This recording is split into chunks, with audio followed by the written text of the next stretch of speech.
Αυτή η ρίζα, η μεγάλη, η κριτικά που ήρθε εδώ και άνθησε, μας δίνει δύναμη και τώρα μας δίνει βέβαια δύναμη.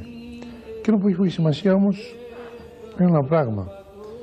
Είναι ότι ο El Greco, παρότι έφυγε από την Κρήτη, πέρασε στη Βενετία, σπούδασε εκεί με τους πολύ μεγάλους δασκάλους της ζωγραφικής εκεί της εποχής, ήρθε εδώ και σε ένα άλλο κλίμα, όμως η επίδραση η βυζαντινή έμεινε στην νοοτροπία του. Αυτά τα πολύ πακρόστενα σώματα που κάνει, που σχεδόν δεν έχουν σάρκα, είναι σαν φλόγες. Αυτό βγαίνει κατευθείαν από τον ασκητισμό της βυζαντινής νοοτροπίας. Το Βυζάντιο δεν ήθελε τη σάρκα, το Βυζάντιο ήθελε την ψυχή. Και αυτός το έδωσε αυτό, ένα πρώτο χαρακτηριστικό, και έμεινε Βυζαντινός. Το άλλο είναι η τρομερή ομοιότητα των προσώπων που έχει μέσα από με κριτικούς.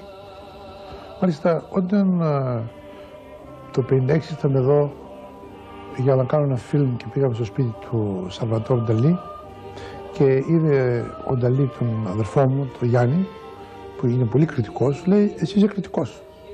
Λέει: σε είδα μέσα σε ένα πίνακα του El Greco. Και αν δεις πραγματικά όλους αυτούς τους ακόλουθους πρίγκιπες που είναι στους πίνακες του El Greco, δεν είναι απλώς Ισπανοί, είναι κριτικοί. Αυτός έφερε μαζί του και τα πρόσωπα. Όπως σήμερα μάθαμε ότι η Μαντόνα του El Greco είναι η φιλνάδα του, γιατί δεν παντρεύτηκε, γιατί είναι Εβραία. Έβαλε μια Εβραία να παριστάνει την Μαντόνα, την Παναγία. Ήταν πάλι, αυτό νομίζω ότι είναι μέσα στην τρέλα του κριτικού. Ένα παιχνίδι που έκανε ο κριτικός, ο ζωγράφος, απέναντι στους καθολικούς στην εποχή εκείνη. Δεν ξέρω πια να μιλήσω, ούτε να συλλογίσω. Συντηρήσαν την ανάσα του κυπαριστιού τη νύχτα εκείνη.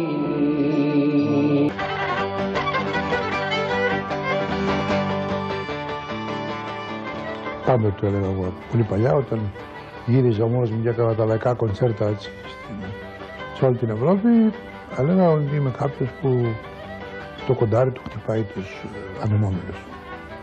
Το είναι κάτι που μου πάει.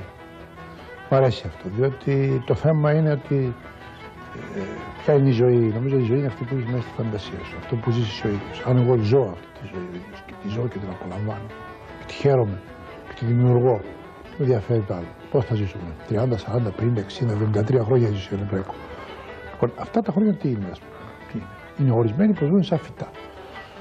Λοιπόν, εκείνο που γεμίζει τον άνθρωπο, νομίζω, είναι ο εσωτερικός του κόσμος. Πόσο γεμάτος είσαι, με ιδέες, με έργα, με φαντάσματα, με ομορφιές, με αυταπάτες. Έχασα 20-30 χρόνια της ζωής μου για να μπορέσω να είμαι πιστός σε αυτό το χρέος, αυτό που κορυδέψαν μερικοί, ας πούμε, το πρέπει. Αυτό είναι κάτι που εμένα προσωπικά, φιλοσοφικά με πονάει. Δεν το θέλω. Κυριότερο για μένα ήταν φυσικά να μπορέσω να μείνω έξω από όλα αυτά, μόνος μου.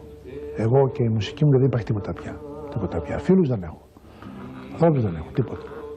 Προχτές που έπαιζα κάθε βράδυ φυσικά το παίζω κατάσταση πολιορκίας, που τελειώνει με εκείνα τα φοβερά λόγια ότι για όλους τη ζωή που την έβλεπε διαφορετικά μέσα από το κελί της φυλακής.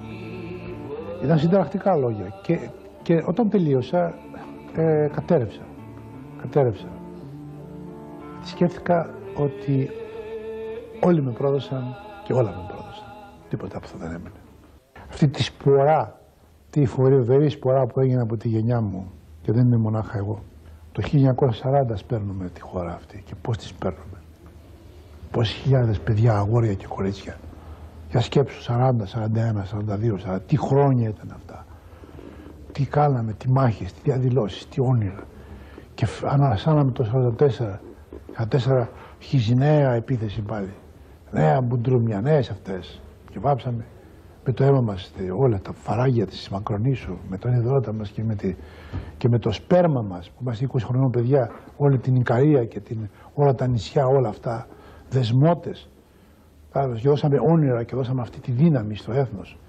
Και ξανά το 60 νέα μεγάλη εκστρατεία. Και αυτή τη φορά συμπληρωμένη με ένα όραμα πολιτιστικής αναγέννησης, με ένα τραγούδι που συντάραξε και τους Πέτρες ακόμα.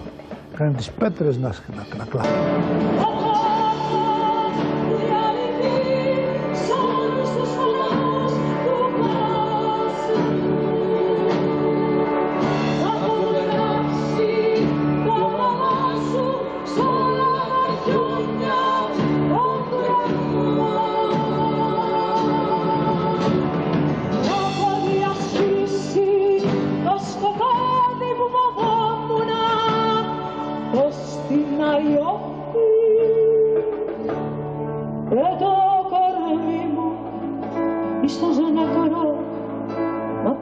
Χέρια αναπά